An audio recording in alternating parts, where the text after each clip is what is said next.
I'm Dr. Paul Hafner, and welcome to this week's Sports Psych in a Minute. This week we're finishing off our 5-part series on the 5 pillars of success. We've talked about motivation and the importance of nurturing good internal motivation. We've talked about goals and the importance of a well-formed goal. We've talked about resources, both in terms of external resources and the resources inside of us that we bring to our riding. And last week we talked about risk. We talked about the importance of the assessment of risk, and we also talked about the importance of the acceptance of risk, particularly as risk changes over the course of our lives.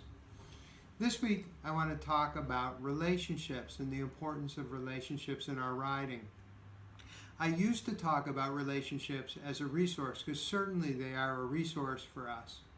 But relationships are so critically important to us in our riding that I now talk about it as a separate pillar of success.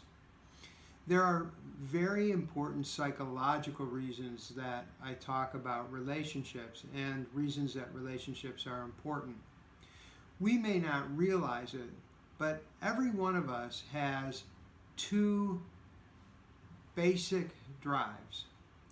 The first drive that we have is a drive for safety and security, and obviously that drive is meant to support our survival and keep us safe and allow us to grow. The second drive is one for exploration and play. It's the drive that's connected with curiosity and with learning. The challenge is that safety and security is always primary. So if we want to unlock our curiosity, our exploration, a sense of play and learning, the first thing that we have to do is to establish that sense of security, or as I like to say, to help us feel safe enough, whether that's physically safe or psychologically or emotionally safe. How's that connected to relationships? Well, the reality is that we find our safety and security in our relationships with others. As children, we found it in our relationships with caregivers. As we grew, that got transferred to teachers, peers, other important people in our lives. As equestrians, we count on a number of people to help keep us feeling safe enough. A lot of times when someone feels stuck, they feel anxious, they feel insecure, they feel threatened in some way. And in order for them to push themselves, in order for them to step out of their comfort zone, what they need to do is to feel that safe enough, to feel secure enough. And that's going to come from the relationships with the people around them.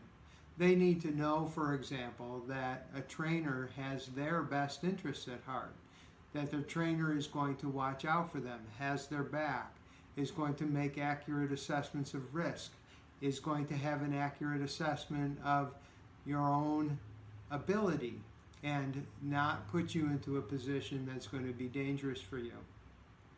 There are a lot of other relationships that are important. A relationship with a horse, for example. We all know that when we have a difficult time with one particular horse that really shakes us, it's very hard to find that energy and motivation and ability to move forward, to get back on, to be learning and progressing with that particular horse because of that threat to our safety and security, and that it takes time with those horses to regain our sense of trust. We also have other people in our lives. We have our stable mates, we have our friends, we have our family, and each of those people can take an important role.